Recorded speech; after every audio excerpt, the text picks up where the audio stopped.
ઠાકોર સમાજ દ્વારા લગ્ન પ્રસંગને લઈને બંધારણ જે ઘડવામાં આવ્યું છે તેની ચર્ચાઓ ગુજરાતમાં ચારે બાજુ જોવા મળી રહી છે। તેને લઈને વિવાદ પણ સર્જાયો છે। જે સમય દરમિયાન જે સાંસદ જ્ઞાનીબેન ઠાકોરની આગેવાનીમાં ઠાકોર સમાજનું જે બંધારણ ઘડાયું હતું અને તેના થોડા સમય બાદ જ એ બંધારણના ચીરા ઉડતા જોવા મળ્યા હતા, જેમાં ગબ્બર ઠાકોર દ્વારા એક પ્રસંગમાં ડીજે વગાડવામાં આવ્યું હતું અને ગબ્બર ઠાકોર દ્વારા એવું જણાવવામાં આવ્યું હતું કે હું જોઉં તો ખરી કોણ મને ડીજે બંધ કરાવીને બતાવે છે। બીજી બાજુ વિક્રમ ઠાકોર દ્વારા પણ પ્રશ્નો ઉઠાવવામાં આવ્યા હતા કે અમારા જેવા કલાકારો ડીજે વિના કામ કેવી રીતે કરશે, અને આ નિવેદનને લઈને પાટણના ભારતીય જનતા પાર્ટીના નેતા દિનેશ ઠાકોર આગળ આવ્યા હતા અને તેમણે વિક્રમ ઠાકોર સામે આકરા પ્રહારો કર્યા હતા અને કહ્યું હતું કે તું દોઢ ફૂટ્યો બંધ થઈ જા।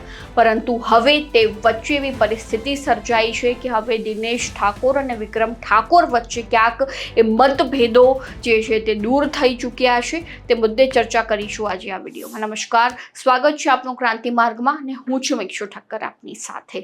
થોડા સમય પહેલા જે રીતે દિનેશ ઠાકોર વર્સેસ વિક્રમ ઠાકોરની પરિસ્થિતિ જોવા મળી રહી હતી, આરોપ પ્રત્યારોપનો દોર ચાલી રહ્યો હતો અને હવે તે વચ્ચે જ ભારતીય જનતા પાર્ટીના નેતા એવા દિનેશ ઠાકોર દ્વારા એક વિડીયો સોશિયલ મીડિયામાં વાયરલ કરવામાં આવ્યો છે અને તેમના દ્વારા જણાવવામાં આવ્યું છે કે હું વિક્રમ ઠાકોરની વાતને સમર્થન આપું છું અને પહેલાં મેં જે પણ કહ્યું છે એ તેનો વિડીયો હું હાલમાં ડિલીટ કરી દઉં છું। તે રીતની વાત જે છે તે ભારતીય જનતા પાર્ટીના નેતા દિનેશ ઠાકોર દ્વારા કરવામાં આવ્યું છે। તો આ મુદ્દે તેમણે વધુમાં શું કહ્યું એકવાર તેમની પાસેથી સાંભળી લઈએ। નમસ્કાર મિત્રો, જય સદારામ બાપા, જય ઠાકોર સમાજ। હું છું દિલીપજી ઠાકોર, રાધનપુર તાલુકા પંચાયત પૂર્વ પ્રમુખ, અને હાલમાં મેં એક બંધારણ વિષયમાં વિક્રમભાઈએ જે બોલ્યા હતા એના વિષયમાં મેં એક વિડીયો બનાવ્યો હતો। તો એમાં વિક્રમભાઈએ એની સ્પષ્ટતા કરી ઇન્ટરવ્યુમાં કે હું બનાસકાંઠાના જે આ 3 જિલ્લાનું 27 તાલુકાનું જે બંધારણ બન્યું છે એને હું ખૂબ રાજી છું, સમર્થન છે મારું। અને ડીજેની વાત કરી હતી એ કે મેં ત્યાંની કરી હતી ગાંધીનગરની, એટલે પછી એમણે એક બીજા જાહેર પ્રોગ્રામમાં પણ કીધું। એટલે હું આટલેથી આ મારો જે કંઈ વિરોધ હતો એ આટલેથી સમાપ્ત કરું છું। બીજું કે સમાજના નામી અનામી કલાકારો ભાઈઓ બહેનો લગભગ આશરે હું તો માનું કે 50,000 કલાકારો હશે, એમણે આ સ્વયંતા રાખી અને ખૂબ દુઃખી છે અંદરથી, છતાંય ખૂબ સ્વયંતા રાખી રહ્યા છે, એમને લાખ લાખ વંદન કરું છું।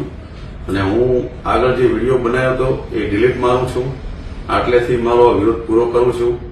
વિક્રમભાઈનો ખૂબ ખૂબ આભાર માનું છું કે એમણે આ સંગઠનને બંધારણને આવકાર્યું અને અભિનંદન પાઠવ્યા, એ બદલ એમનો ખૂબ ખૂબ આભાર માનું છું। મારો હું જૂનો વિડીયો ડિલીટ મારું છું। અને બીજું કે આ બંધારણ બનાવવા માટે અમે રાત દિવસ એક કરી નાખ્યો। છેલ્લા 4 મહિનાથી અમારી મહેનત હતી। અગાઉ અમે સમાજ માટે સેવા આપી રહ્યા છે। સમાજ માટેની જયારે વાત આવે ત્યારે આ વાત હોય છે કે સમાજમાં રાત દિવસ અમે આ 24 કલાક મહેનત કરી છે બંધારણ બાંધ્યા પહેલા એના પછી એને અમલમાં મૂકવામાં।